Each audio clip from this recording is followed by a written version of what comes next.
Ho provato a rendere Gambetto un esponente coerente della sua epoca, nel senso che da un lato lui è affascinato da tutte le novità che arrivano in quel momento negli anni 60,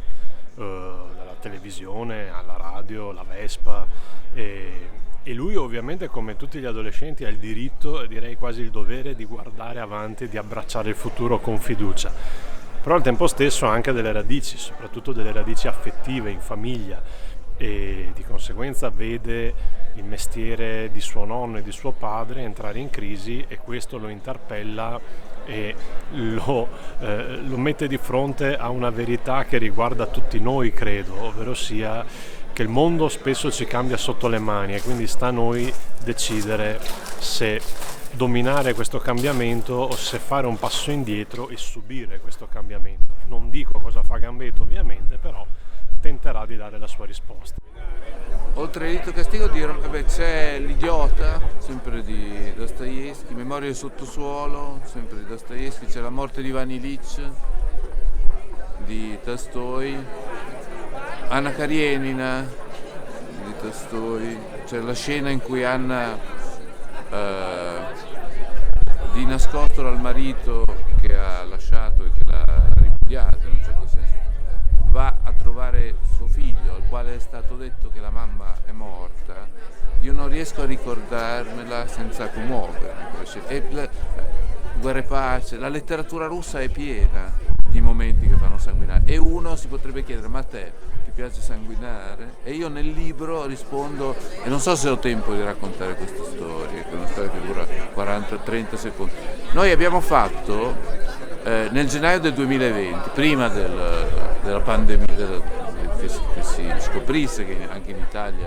c'era il coronavirus, la riunione di una rivista che si chiama Qualcosa, che facciamo a Bologna, dovevamo lavorare al terzo numero, che era un numero, sono numeri a tema, sulle storie sentimentali finite male, sui disastri sentimentali. E abbiamo parlato quasi tutti, siccome avevamo più o meno la mia età, insomma io ho 58 anni, qualcuno ne aveva 40, di cose successe 20 anni prima, perché le ferite sentimentali le più potenti risalgono appunto alla giovinezza, all'adolescenza. E dopo un'ora che ragionavamo su queste cose, a ripensare a quei momenti di 20, 30 o 40 anni prima, in cui eravamo stati così male che ci sembrava che non si potesse star peggio, ci è venuto su un sentimento che ci è venuto da dire: ma come siamo stati male bene quel giorno lì, ma che meraviglia essere così vivi. Ecco, io quando leggo, non tutti ma molti i romanzi russi memorabili, ho quella sensazione lì di essere vivo, di essere al mondo, che il sangue mi scorre nelle vene, che è una sensazione che non attraversa tutti i miei giorni. Ecco, e forse mi piace sanguinare per quello, perché vuol dire stare al mondo. Ho creato il caos all'inizio mettendo insieme tanti elementi che sono i ricordi della voce narrante, la protagonista Chloe, e successivamente li ho tolti. È proprio un romanzo che procede per sottrazione. Tanti elementi iniziali, molti di questi vengono perduti nel corso della lettura, che poi segue l'andamento della vita della protagonista, che ricorda, ma poi si rende conto che ciò che ricorda non è tutto corrispondente ad eventi realmente accaduti, quindi perdiamo alcuni elementi. Posso definire un romanzo non di formazione ma di deformazione, nel senso che dal tanto iniziale si perde molto, e quindi ho proceduto, la tecnica è quella del togliere più elementi possibili. Riaprire il teatro dedicato alla divina del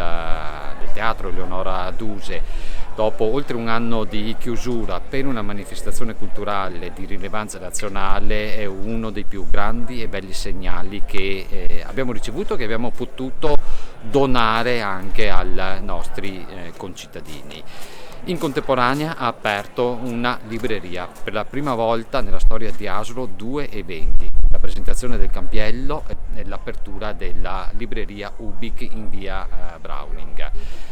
La libreria è una libreria indipendente, quindi ad ampio respiro, una libreria che ha ha un orario di apertura dalle 9 alle 24 tutti i giorni dell'anno e penso che questo possa essere l'arma vincente per il mantenimento di questa attività all'interno del nostro centro storico. Il centro storico di Asolo, uno dei borghi più belli, città slow, bandiera arancione, finalmente può fregiarsi anche di una nuova bandiera culturale, cioè l'apertura di una libreria.